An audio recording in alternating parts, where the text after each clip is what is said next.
You're devaluing sex, which means you're devaluing marriage, which means you're devaluing parenthood, which means you're devaluing children. When I sit with a gay activist, for example, they'll say to me, you guys haven't done so well with marriage. Why not let us try? We may be able to improve the statistics. It's Channel Mom with Jenny Dean Schmidt. We're here for you. So here's my concern. I feel like we went through the sexual revolution, we went through the feminism, and we were able to separate God's design for sex, which was partly for procreation and for unity in a marriage, to say, oh, hold the phone. You can use birth control and abortion now, so you can separate life from sex.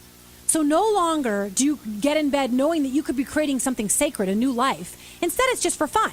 So you can sleep with whoever you want, whenever you want. You don't have to have a baby at the end. That devalues childhood, that devalues children, that devalues marriage. As Tim Sicherich said in your movie Irreplaceable, he says, you're devaluing sex, which means you're devaluing marriage, which means you're devaluing parenthood, which means you're devaluing children.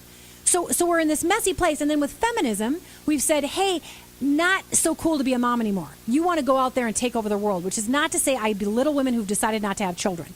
But we have belittled motherhood and said, if you want to be all that and a bag of chips and want to make a six-figure salary and wear a size 2 dress and live in a big house and have status and have a great image on social media, then you probably shouldn't have babies. And so I think we've wrecked what family means and the glory and the beauty that God created in it and the building block that he created for society by just putting a grenade into the middle of family. You go off on that. Wow. I mean, you're doing such a great job, honestly, because you've hit it. And I think at the core, and we need to take responsibility. I think even Christians particularly need to take responsibility as well. And that can hit us in the solar plexus. But when I sit with a gay activist, for example, I'll say, they'll say to me, you guys haven't done so well with marriage. Why not let us try? We may be able to improve the statistics.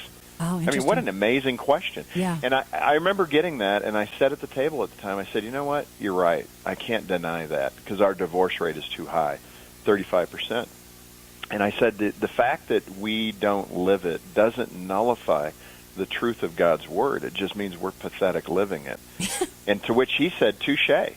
And the problem that we have, I think, in a very me-centric, selfish environment, selfish culture, marriage suffers because the very goal of marriage as an institution created by God and us created in his image, male and female, it sets us up to become more like him. And he does it, I think, with that purpose. And what does that mean? To become more selfless. Yes. Amen. That's the goal of marriage.